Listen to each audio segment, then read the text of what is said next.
திருமண வீடுகளுக்கு நாங்கள் போவோம். வந்த எங்களையும் கௌரவிப்பதற்காக ஒரு கூட்டமாக நிற்க வைப்பார்கள். 2 மாதம் கழித்து அந்த வீட்டுக்கு போக நேருகிற பொழுது அவர்கள் அந்த புகைப்படங்கள் அடங்கிய அந்த ஆல்பத்தை கொண்டு வந்து காட்டுவார்கள். ஆல்பம் தந்த உடனே நாங்கள் எந்த படத்தை தேடுவோம்? ஒரு 40 ஆண்டு காலம் என்று வைத்துக் கொண்டாலும் 5 தலைமுறை என்றால் ஒரு 200 வருஷம்தான். 200 வருஷத்துக்கு முந்தின என் தாய் தந்தை அவர்களுடைய முகவரி அவர்களை பற்றிய விவரங்கள் ஒன்றும் தெரியாத நமக்கு ஞானியர்கள் என்ற உடனே நாங்கள் பெயர் பெற்ற புகழ்பெற்ற உலகத்துக்கு தெரிந்த ராமகிருஷ்ண பரமஹம்சரையும் அல்லது ரமண மகரிஷியையும் நினைப்போம். இவர்கள் இல்லாத எத்தனையோ ஞானியர்கள் இன்றும் நம் மண்ணில் வாழ்ந்து கொண்டிருக்கிறார். இந்த குண்டலினி சக்தி பற்றி நான் அறிந்து கொள்ள விரும்புகிறேன் என்றாராம் இவர். அறிந்து என்ன செய்ய போகிறாய் என்று அவர் கேட்டாராம். அது உண்மைதானா என்று நான் அறிய வேண்டும் என்றாராம் இவர். அது உண்மை என்று அறிந்தால் நீ அதை தாங்குவாயா என்று கேட்டாராம் அவர். எவரானாலும் திருக்குறளை படித்துவிட்டு இது ஒரு அறநூல் என்றுதான் சொல்லுகிறார். ஏன் அப்படி சொல்ல வேண்டும்? திருக்குறளிலே அறத்துப்பாலிலே தான் நிறைய குறள் இருக்கிறதோ என்று கேட்டால் இல்லை, பொருட்பாலிலே தான் அதிக அதிகாரங்களும் அதிக குறள்களும். எத்தனையோ மேடைகளிலே பேசிய அனுபவம் என்ற ஒன்று இருந்தாலும் கூட இந்த மேடையில் ஏறுகிற பொழுது ஏறி பேச வேண்டும் என்று நினைக்கிற பொழுது உள்ளத்திலே சிறிய தளர்ச்சி உண்டாகத்தான் செய்கிறது. காரணம் 27 தலைமுறைகளாக ஞானியர்களை உருவாக்கி அமர்த்தி வைத்திருக்கக்கூடிய ஒரு பீடத்தினுடைய முதல்வருக்கு மணிவிழா. அந்த மணிவிழாவிலே பேசுவது என்பது லேசில்லை. நான் எப்பொழுதும் சொல்வதுண்டு, நம்முடைய புலவர்களான கம்பராகட்டும், திருவள்ளுவராகட்டும், அல்லது நம் பெரும் புலவர்களாகட்டும் காலம் கடந்து நின்று வருகிறார்கள். ஒரு பொருள் உயர்ந்த பொருள் என்பதை எதை வைத்து தீர்மானிப்பது என்ற ஒரு கேள்வி இருக்கிறது. அவருக்கு கிடைக்கக்கூடிய பட்டங்களை வைத்தா, பதவிகளை வைத்தா என்று கேட்பார்கள். நான் எப்பொழுதும் சொல்வது, மனித அங்கீகாரம் என்பது உண்மையினுடைய அடையாளம் இல்லை.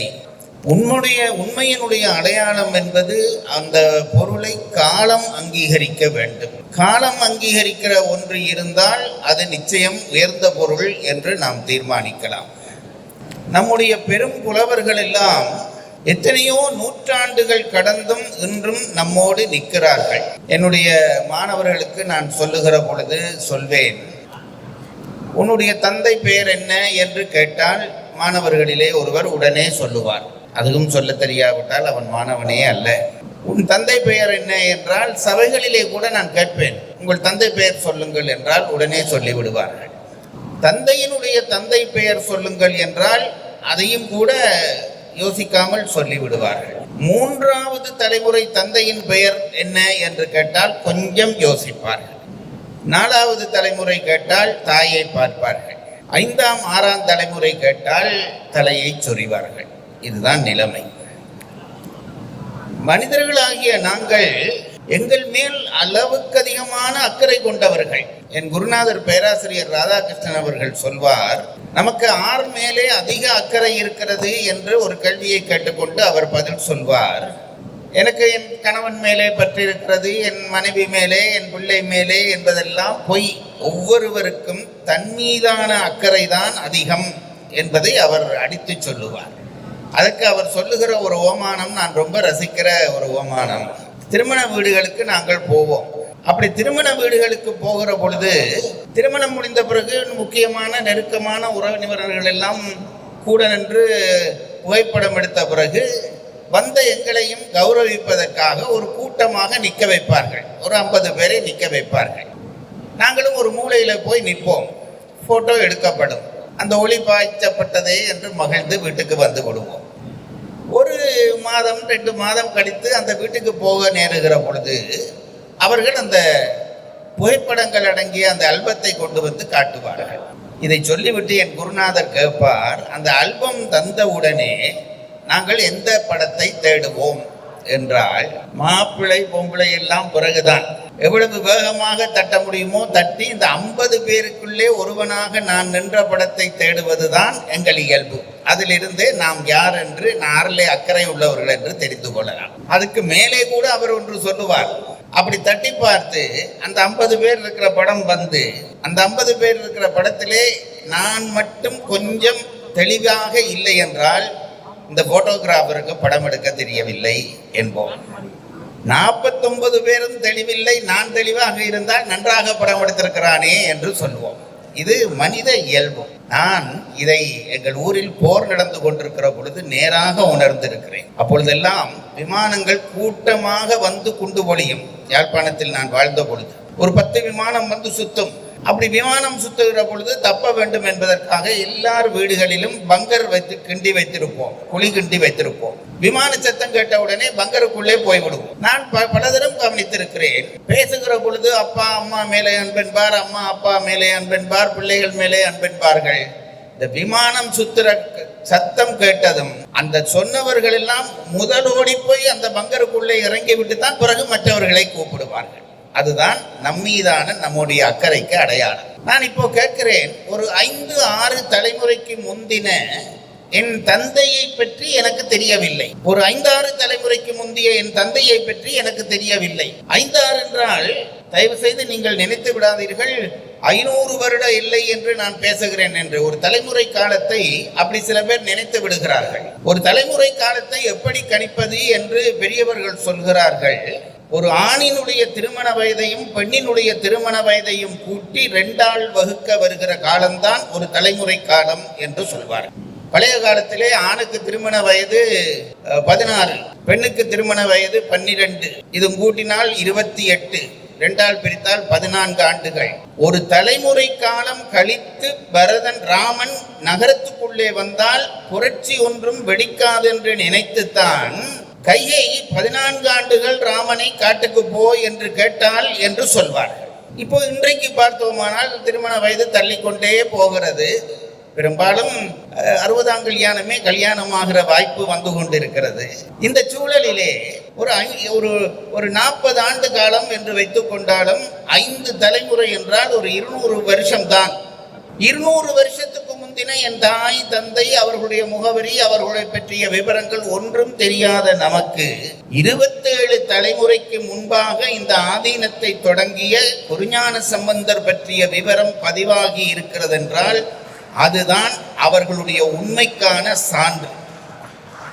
இன்றைக்கும் அந்த இடத்திலே ஒரு மகாபுருஷர் வந்து அமரும். நான் எப்பொழுதும் கேட்பேன், ஒரு சமயம், அது சைவம் என்று இல்லை, எந்த சமயமாக இருந்தாலும் ஒரு சமயத்தினுடைய விளைவு என்ன நான் நினைத்து பார்க்கிறது உண்டு. ஒவ்வொன்றாலும் ஒரு பயன் எதிர்பார்க்கிறோம். சமயத்தினாலே நாம் எதிர்பார்க்கிற பயன் என்ன, சமயத்தினாலே நமக்கு என்ன கிடைக்கும் என்று கேட்டால் நான் சொல்வதுண்டு, ஒரு சமயம் கோயில் கட்டுவது, பூசை செய்வது, இதெல்லாம் 2ஆம் பட்சம். வேண்டாம் என்று சொல்லவில்லை, 2ஆம் பட்சம். ஒரு சமயத்தினுடைய உண்மை பயன் என்னவென்று கேட்டால் அந்த சமயம் ஞானியர்களை உருவாக்கி கொண்டே இருக்க வேண்டும். அதுதான் சமயத்துக்கான பயன்பாடு. நான் நினைக்கிறது உண்டு, நான் மற்ற எந்த சமயத்தையும் குறை சொல்வதாக தயவு செய்து நினைக்காதீர்கள். எனக்கு தெரிந்த அளவிலே சொல்லுகிறேன். சில நேரத்தில் பிழைகளும் இருக்கலாம். கிறிஸ்தவர்களை பார்த்து இயேசுவுக்கு பிறகு இயேசு அளவு, இதை குறித்துக் கொள்ள வேண்டும், இயேசு அளவு ஒரு உயர்ந்த ஒரு ஞானியை காட்ட முடியுமா என்றால் யோசிப்பார்கள். பௌத்த சமயத்திலே புத்தருக்கு பிறகு புத்தர் அளவான ஒரு ஞானி இருந்தாரா என்றால் யோசிப்பார்கள். அப்படித்தான் எல்லா மதங்களுக்கும் சொல்ல வேண்டும். நபிகளுக்கும் அவருக்கு பிறகு அவர் அளவு வீச்சான ஒரு தீர்க்கதரிசி தோன்றவில்லை. ஆனால் சைவ சமயத்தை பொறுத்தளவிலே இன்னாருக்கு பிறகு ஒரு ஞானி வரவில்லை என்ற பேச்சுக்கே இடமில்லை. இன்று வரைக்கும் ஞானியர்கள் தோன்றிக் கொண்டே இருக்கிறார்கள். இது ஒன்றே சைவ சமயத்தினுடைய உயர்வை நமக்கு காட்டுகிறது. சைவ சமயம் என்பது தன் வேலையை சரியாக செய்கிறது. சரியாக செய்கிறது என்றால் என்ன செய்கிறது? ஞானியர்களை உருவாக்கி உருவாக்கி உருவாக்கி வெளிவிட்டு கொண்டே இருக்கிறது. ஞானியர்கள் என்ற உடனே நாங்கள் பெயர் பெற்ற புகழ் பெற்ற உலகத்துக்கு தெரிந்த ராமகிருஷ்ண பரமஹம்சரையும் அல்லது ரமண மகரிஷியையும் நினைப்போம். இவர்கள் இல்லாத எத்தனையோ ஞானியர்கள் இன்றும் நம் மண்ணில் வாழ்ந்து கொண்டிருக்கிறார். என்னுடைய ஆசிரியர் ஒருவர் அண்ணாமலையிலே படித்தவர், அவர் சொல்லுவார், தான் கண்ணாலே கண்ட 2 சம்பவத்தை சொல்லுவார். ஒரு நாள் தான் ஒரு பஸ் தரிப்பிலே நிற்கிறாராம். ஒரு பஸ் தரிப்பிலே நின்று கொண்டிருக்கிறாராம். திரும்பி பார்த்தால் ஒரு பிச்சைக்காரன், ஒரு ஓரத்திலே ஒரு பிச்சைக்காரன் என்று சொன்னால் அவனுடைய உடம்பெல்லாம் காலெல்லாம் புண்ணாக இருக்கிறதா. அந்த புண் அழுகி அந்த புண்ணிலே புழுக்கள் மொய்க்கின்றன. என் ஆசிரியர் அப்படியே சொல்லுவார், தான் கண்ணாலே கண்ட காட்சி என்று சொல்வார். அந்த காலிலே புழுக்கள் எல்லாம் அப்படியே அந்த புண்ணிலே உள்ளே நின்று குழம்பிக் கொண்டு இருக்கின்றன. என் ஆசிரியர் அதை பார்த்து அருவருத்து விட்டு பார்த்தால் அந்த பிச்சைக்காரன், அவர் நான் சொல்லுகிற பொழுதே நான் சிலிர்த்திருக்கிறேன். அந்த பிச்சைக்காரர் அந்த புண்ணையிலே இருந்த புழுக்களிலே ஒவ்வொரு புழுவாக பிடித்து தூக்கி ஒரு ஓரமாக வைத்து, டேய் ஏண்டா சண்டை பிடிக்கிறீங்க, ஒவ்வொருத்தரா சாப்பிடுங்கடா என்று சொன்னதை தான் கண்ணாலே கண்டேன் என்றார். இப்படி எத்தனையோ நமக்கு தெரியாத ஞானியர்கள் இன்றும் நம் மண்ணிலே வாழ்ந்து கொண்டிருக்கிறார்கள். அதுதான் எத்தனை செல்வம் தேடினாலும் கூட செல்வம் மிகுந்தில் இருக்கிற நாட்டவர்கள் எல்லாம் இங்கு தேடி வருவதற்கு காரணம் பணக்காரர்களை தேடி அல்ல, இத்தகைய பிச்சைக்காரர்களை தேடித்தான் வருகிறார். அந்த ஞான மார்க்கத்தை இந்த உலகத்துக்கு கொடுத்த மண் நம் மண். இன்னொரு செய்தி சொன்னார் என்னுடைய ஆசிரியர், இந்த மூலாதாரம் என்று சொல்லுகிறோமே, அந்த மூலாதாரத்திலே இருக்கிற சக்தி, குண்டலினி சக்தி என்று சொல்கிறோமே, அவர் ஒரு ஞான தேடல் உள்ளவர் என்னுடைய ஆசிரியர். அது எப்படி கிளப்புவது என்று அறிகிறதுக்காக பல பேரிடம் சென்று முயற்சித்த பொழுது ஒருவர் சொன்னாராம், இப்படி இந்த ஊரிலே ஒரு போஸ்ட்மேன் இருக்கிறார், அவரை போய் சந்தியுங்கள் என்று சொன்னாராம். உடனே இவர் அந்த போஸ்ட்மேன் வீட்டுக்கு போனால் அந்த நேரம் அவர் வீட்டிலே இல்லை, வாசல்லையே காத்திருந்திருக்கிறார். போஸ்ட்மேன் வந்திருக்கிறார். அவர் அந்த வேலையை செய்துவிட்டு வந்திருக்கிறார். வந்து சைக்கிளை ஒரு பக்கம் நிறுத்திவிட்டு உள்ளே வந்து இவரை கண்டதும் என்னப்பா என்று கேட்டாராம். இந்த குண்டலினி சக்தி பற்றி நான் அறிந்து கொள்ள விரும்புகிறேன் என்றாராம் இவர். அறிந்து என்ன செய்ய போகிறாய் என்று அவர் கேட்டாராம். அது உண்மைதானா என்று நான் அறிய வேண்டும் என்றாராம் இவர். அது உண்மை என்று அறிந்தால் நீ அதை தாங்குவாயா என்று கேட்டாராம் அவர். தாங்க முயற்சிக்கிறேன் என்றாராம் இவர். அந்த போஸ்ட்மேன் ஒன்றும் பண்ணவில்லையாம், தனக்கு அருகிலே வந்து தன் உச்சந்தலையிலே இப்படி தொட்டார். சும்மா வெறும் உச்சந்தலையிலே தொட்டார். என் ஆசிரியர் சொன்னார், அதை என்னென்று சொல்வது, 1000 வாட்ஸ் கரண்ட் அடித்தது போல நான் துள்ளி எழும்பினேன் என்று சொன்னார். இப்படி ஞானியர்கள் என்றால் எல்லாம் புகழ் பெற்றவர்கள், புத்தகத்திலே எழுதப்பட்டவர்கள் தான் இருக்கிறார்கள் என்று நினைக்காதீர்கள். நம் சைவ சமயம் வகை தொகை இல்லாமல் ஞானியர்களை உருவாக்கி விட்டு கொண்டே இருக்கிறது. ரமண மகரிஷியை பார்த்து சொல்லுகிற பொழுது சொல்வார்கள், மலையிலே ஏறுகிற பொழுது ஒரு குழவி கூடு, அதுல காலை வச்சு விட்டார். காலை வச்ச உடனே அந்த குழவிகள் எல்லாம் அவருடைய காலை கொத்துகின்றன. கூட வந்தவர்கள் எல்லாம் பயந்து ஓடிவிட்டார்கள். கூட வந்தவர்கள் பெரும்பாலும் அப்படித்தான் ஓடுவார்கள். அப்படி பயந்து ஓடின உடனே ரமண மகரிஷி மட்டும் அசையவில்லையாம். அந்த குழவி கூட்டுல கால் வச்சு அப்படியே நிற்கிறாராம்.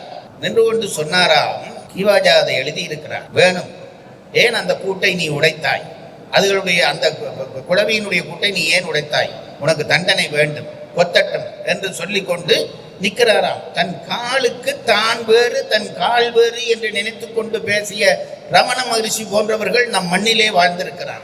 இந்த ஞான மார்க்கத்தை நம் உலகத்துக்கு கொடுத்த பெருமை, அந்த பெருமையை விட நமக்கு ஒரு பெருமையும் தேவையில்லை. அணுகுண்டு தயாரித்தோம், ராக்கெட் விட்டோம், அதெல்லாம் 2ஆம் பட்சம் என்றுதான் நான் நினைக்கிறேன். நான் எப்பொழுதும் நினைக்கிறது உண்டு, உண்மையான ஒரு துறவி தோன்றிவிட்டால், இதை நான் சத்தியம் பண்ணி சொல்லுகிறேன், பாரதியார் சொல்வது போல 40,000 கோயிலில் சொல்லுவேன் என்று சொன்னானே, அதை போல சொல்லுகிறேன்.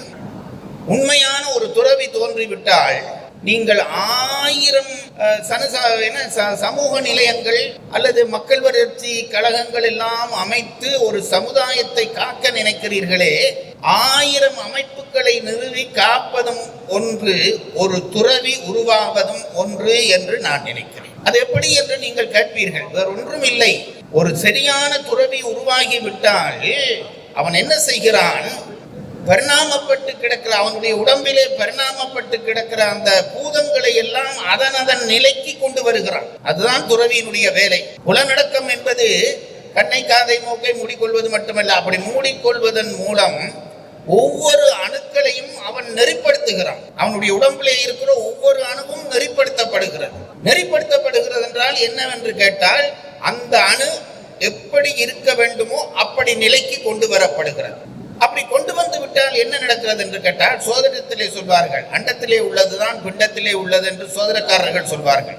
தன் உடம்பை ஒருவன் நெறிப்படுத்தி விட்டால் 1000 மைல் சுற்றாடலுக்கு அவனிடம் இருந்து எழுகிற அந்த கதிர்வீச்சுக்கள் அந்த சமுதாயத்தையே சுத்தப்படுத்தும் என்பது நம் பெரியவர்களுடைய நம்பிக்கை. விஸ்வாமித்திரருடைய அந்த யாகசாலைக்கு கிட்டே ராமனை அழைத்து கொண்டு போகிறார்கள். ஒரு கேள்விப்பட்ட செய்திதான். அழைத்து கொண்டு போகிறார், ராமலட்சுமணர்கள் போகிறார்கள். போனால் அவர்களுக்கு ஒரு பெரிய ஆச்சரியம் காத்திருக்கிறது. அந்த ஆச்சிரமத்துக்கு கிட்டே வந்த உடனே ஒரு ஆற்றங்கரை, அந்த ஆற்றங்கரையிலே ஒரு தவளை பிரசவம் பண்ணி கொண்டிருக்கிறது. தவளைக்கு பிரசவம் நடக்கிறது. வெயில் நேரம். அந்த வெயில், சூரியனுடைய வெயில் ஒளி வந்து அந்த தவளையை சுடுகிறது. தவளை பிரசவ வேதனையில இருக்கிறது, ஒளி சுடுகிறது.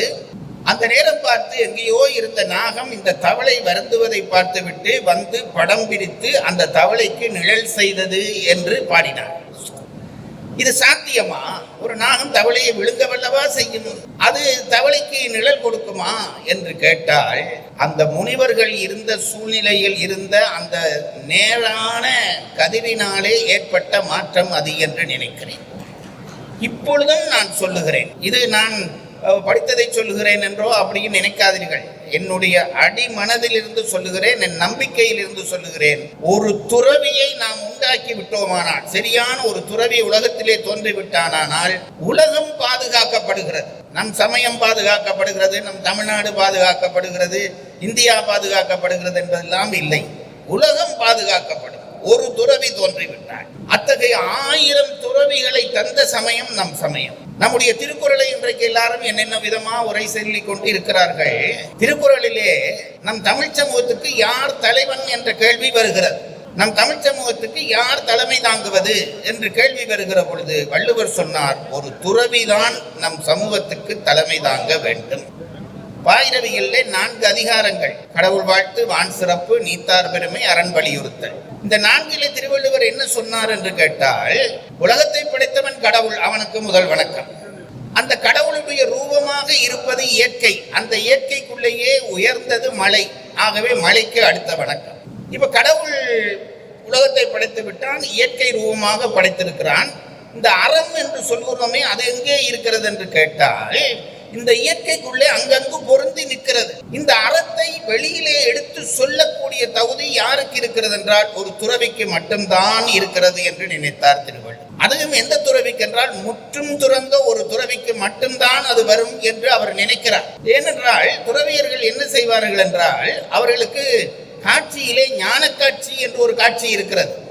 பிரமாணங்களை வகுக்கிற பொழுது காட்சி பிரமாணம், அனுமான பிரமாணம், ஆகம பிரமாணம் என்று வகுப்பார்கள். அதற்கு பிறகு அதை விரிக்கிற பொழுது காட்சியிலே 4 காட்சிகள் உண்டு.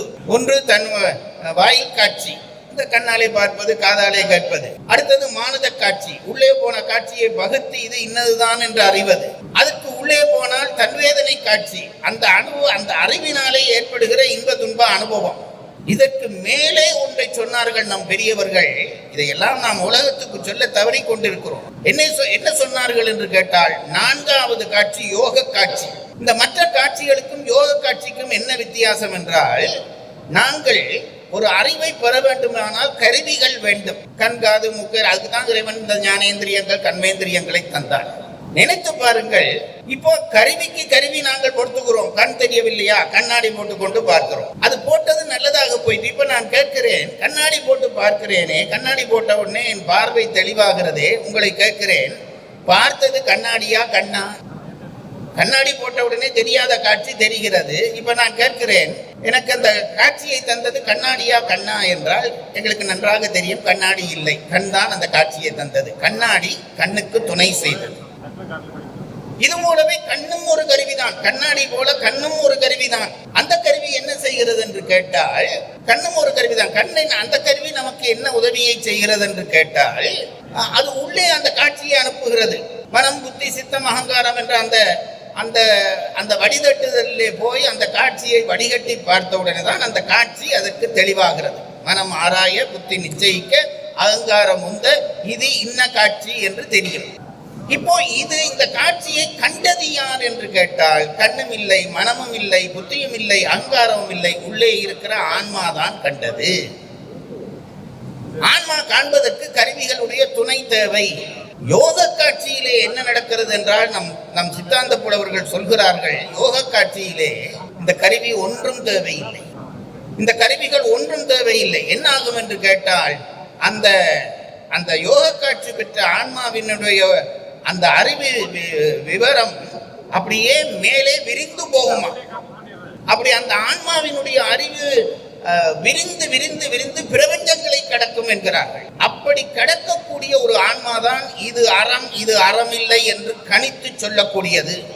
அதனாலே ஒரு சமூகத்துக்கு அறத்தை சொல்லக்கூடிய தகுதி உள்ள துறவி இருந்தால்தான், அவன் தலைமை தாங்கினால்தான் அந்த சமூகம் உயர்ந்தும் என்றபடியால் தான் திருவள்ளுவர் 3வது அதிகாரமாக நீத்தார் பெருமை என்ற அதிகாரத்தை வைத்தார். திருக்குறள் படிக்கிற பலருக்கு ஒரு குழப்பம் ஏற்படும். பின்னாலே துறவரவியல் என்று ஒரு இயலே வைக்க போகிறார். பிறகு முன்னுக்கு ஒரு துறவியை வைக்க வேண்டும். அப்ப அந்த துறவியார் இந்த துறவியார் என்றால் திருவள்ளுவரே சொல்லுகிறார், இவருக்கு முற்றும் துறந்த துறவி. முன்னாலே சொன்னவர் பின்னாரை சொன்னவர்கள் துறவு நோக்கி முயற்சிக்கிறவர்கள். முயல்வார் என்று சொல் போடுவார்.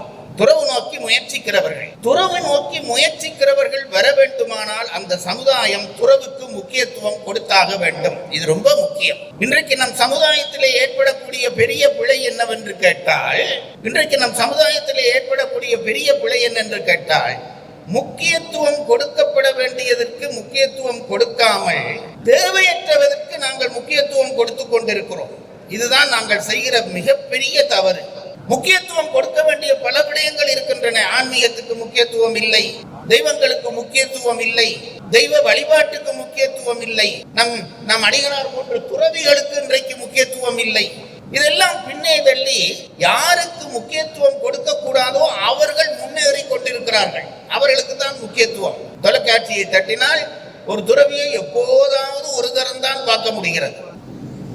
ஆனால் ஒரு நடிகனையோ தொடர்ந்து பார்க்கலாம். நீங்கள் தட்டுற இடமெல்லாம் அதுதான் வருகிறது. பிழைக்கு நாங்கள் ஒரு பத்திரிகையை திறந்தால் உயர்ந்த விஷயம் இல்லை, தாழ்ந்த விஷயத்துக்கு தான் முன்பக்கத்திலே இடம். இந்த இடத்திலே களவு போனது, இத்தனை பேரை கொலை செய்தான், இத்தனை பெண்களை கெடுத்தான், இதுக்கு தான் முன்பக்கத்திலே இடம். பிழையை பேச பேச பேச என்ன ஆகும் என்று கேட்டால், பிழைதான் ஒரு சமுதாயத்திலே வளரும். மறந்து போகாதீர்கள். ஏன் இன்றைக்கு எல்லா இடமும் பிழை நடக்கிறது என்றால், நாங்கள் நல்லவற்றை போற்ற தவறிவிட்டோம். நல்லவற்றை பாரதியார் சொன்னார், கம்பனை போன்ற பாரதியை போன்ற புலவர்கள் வர வேண்டுமானால் அந்த புலவர்களுக்கு தொடர்ந்து விழாக்கள் எடுக்க வேண்டும் என்று பாரதியார் வசனத்திலே எழுதி வைத்து விட்டு போனார். அதற்கு அவர் சொல்லுகிற காரணம், எதை நாங்கள் போற்றுகிறோமோ அதுதான் நமக்கு வரும். இன்றைக்கு ஏன் கம்பனை போல ஒரு புலவன் தோன்றவில்லை என்றால், நாங்கள் கம்பனை பாராட்டி கம்பனை இப்படி ஒரு புலவன் வர வேண்டுமே என்று நாங்கள் ஏங்கவில்லை. ஞானசம்பந்தர் போல ஒரு பிள்ளை இன்றைக்கு ஏன் வரவில்லை என்றால், அப்படி ஒரு பிள்ளை வர வேண்டும் என்று நாங்கள் ஏங்கவில்லை.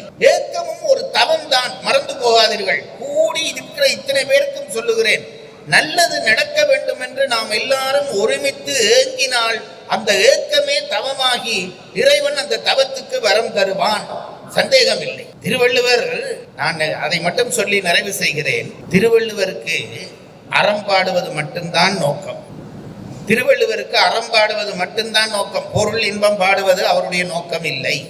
இன்றைக்கு வரைக்கும் யாராவது ஒருத்தர் திருக்குறளை படித்துவிட்டு இது ஒரு பொருள் நூல் என்று சொல்லுகிறவர்கள் இருக்கிறார்களா? திருக்குறளை படித்துவிட்டு இது ஒரு இன்ப நூல் என்று சொல்லுகிறவர்கள் இருக்கிறார்களா? எவரானாலும் திருக்குறளை படித்துவிட்டு இது ஒரு அறநூல் என்றுதான் சொல்லுகிறார்கள். ஏன் அப்படி சொல்ல வேண்டும்? திருக்குறளிலே அறத்துப்பாலிலே தான் நிறைய குறள் இருக்கிறதோ என்று கேட்டால் இல்லை, பொருட்பாலிலே தான் அதிக அதிகாரங்களும் அதிக குறள்களும். அப்படின்னா பொருள் நூல் என்று அல்லவா சொல்லியிருக்க வேண்டும். எந்த விஷயம் பற்றி அதிகம் எழுதினாரோ அந்த பேர் தானே வந்திருக்க வேண்டும். ஆனால் நம்முடைய திருவள்ளுவருடைய நூலை படிக்கிற எல்லாரும் திருக்குறளை அறநூல் அறநூல் என்கிறான். என்ன காரணம்? இதை மட்டும் புரிந்து கொள்ளுங்கள். திருக்குறளை படிப்பதென்றால் அறத்துப்பால், பொருட்பால், காமத்துப்பால் படிப்பது, இது ஒரு முறை. இன்னொரு முறை இருக்கிறது, சொல்லுகிறேன். எல்லாம் படிக்க தேவையில்லை, அறத்துப்பால் படித்தால் போதும். என்னுடைய அபிப்பிராயத்தை சொல்லுகிறேன். கடந்த ஒரு 30 வருஷத்தோடு திருக்குறளோடு பழகி வருகிறேன் என்ற அந்த உரிமையிலே சொல்லுகிறேன். அறத்துப்பால் படித்தால் போதும். சார், எனக்கு அறத்துப்பாலும் படிக்க நேரம் இல்லை சார் என்று கேட்டால் நான் சொல்வதுண்டு. அறத்துப்பாலிலே 4 இயல்கள் உங்களுக்கு தெரியும். பாயிரவியல், இல்லறவியல், துறவரவியல், அடுத்தது ஊழியல் என்று 4 இயல்கள். நீங்கள் என்ன செய்ய வேண்டும் என்று கேட்டால், அறத்துப்பாலை எப்படி படிக்கிறது என்று கேட்டால், பாயிரவியல் முடிந்து இல்லறத்திலே என்ன சொன்னார் என்றால், நம்முடைய பெரியவர்களை நினைத்து நான் வியக்கிற விஷயம் இதுதான் பாருங்கள். இல்லறத்துக்கும் துறவரத்துக்கும் என்ன வித்தியாசம் தெரியுமா? ரெண்டும் அறம் தான். இல் அறம், துற அறம். இது ரெண்டுக்கும் என்ன வித்தியாசம் என்று கேட்டால் ஒரே ஒரு வித்தியாசம். இல்லறம் என்பது பற்றுகிற அறம், துறவரம் என்பது விடுகிற அறம். பற்றுவதையும் அறமாக்கி விடுவதையும் அறமாக்கி சொல்ல ஒரு இனத்துக்கு துணிவு வருமா? நான் உங்களை கேட்கிறேன். இல்லறம் என்பது பற்றுகிற அறம். மனைவி, பிள்ளை, உறவு, ஊர், விருந்தினன் என்று பற்றுகிற அறம் துறவரம். இல்லறம். துறவரம் என்றால் விடுகிற அறம் துறவரம். இப்ப நான் உங்களை கேட்கிறேன், பற்றுகிற அறத்தை சொல்லிவிட்டு துறவரத்தை வைக்கிறாரே, பற்றுகிற அறத்தை பற்றினால் பற்றி கொண்டேதானே நிற்கும், எப்படி விடும்? திருவள்ளுவர் இந்த சர்க்கரைக்குள்ளே வைத்து மருந்து தருவது போல தருகிறார். இல்லறம் ஏன் தேவை என்றால், இல்லறம் புரிந்தால்தான் துறவரம் வரும். அதுல சந்தேகம் இல்லை.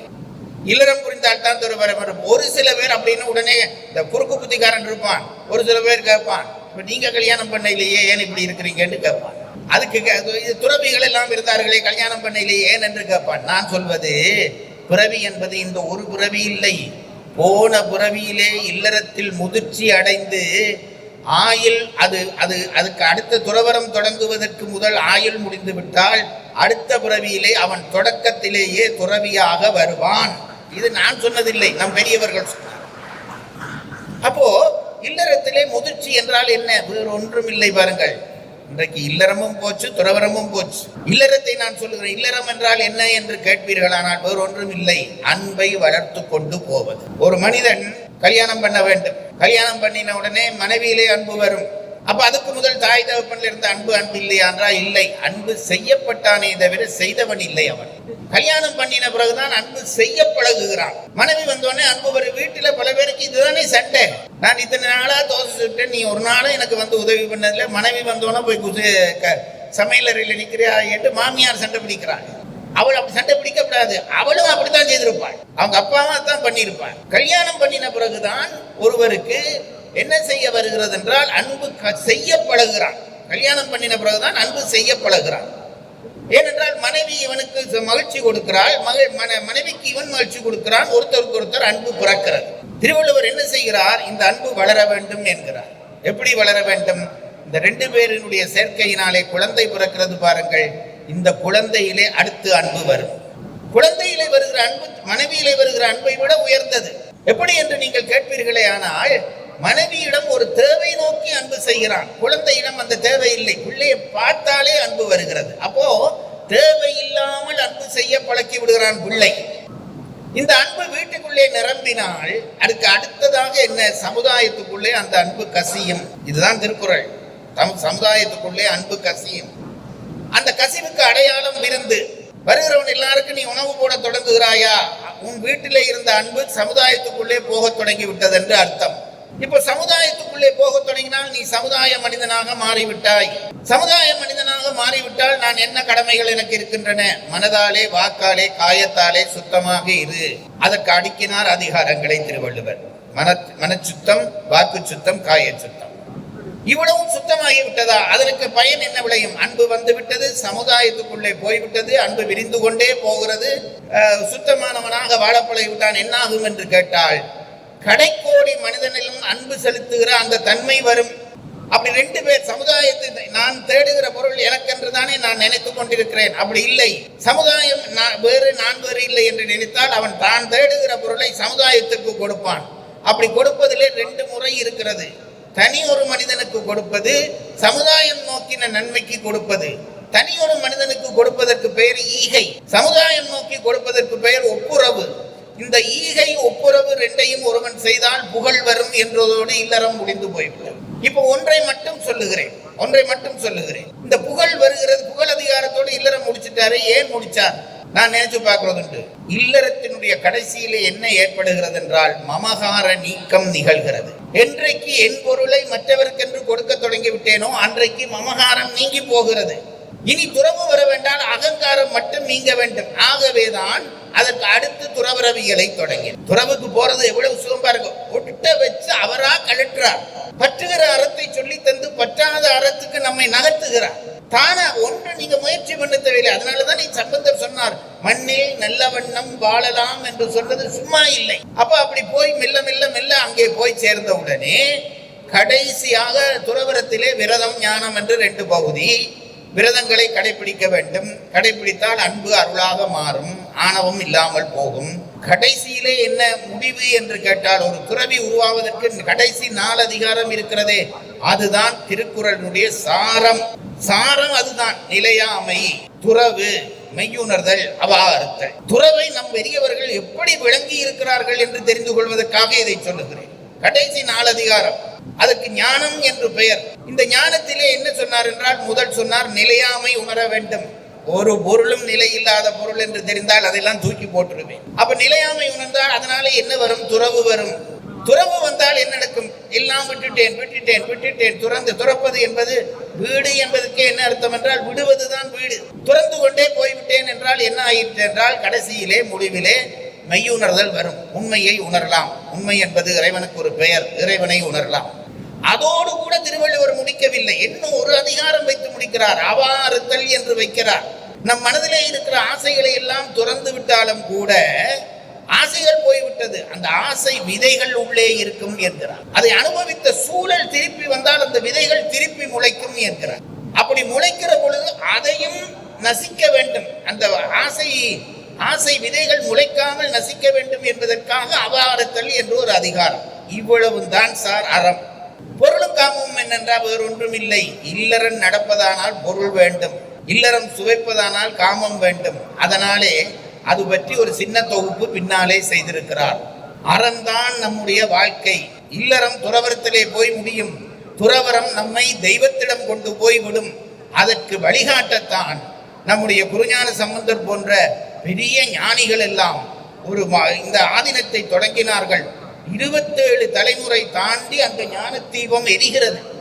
27 தலைமுறைகள் தாண்டி அந்த ஞான தீபம் எரிகிறது என்றால் லேசான வேலையா? நினைத்து பாருங்க.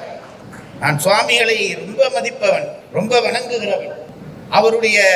அவருடைய வாழ்வினுடைய தன்மை, இதற்காக தன்னை அர்ப்பணித்துக் கொண்ட தன்மை என்பதெல்லாம் ஒன்று. என் காலத்திலே நான் அறிந்த அளவிலே கல்வி நிலையிலே இவ்வளவு சிறந்த ஒரு கல்வியாளர் துறவியாக இருக்கிறார் என்பது நமக்கு கிடைத்த ஒரு பெரிய பெருமை.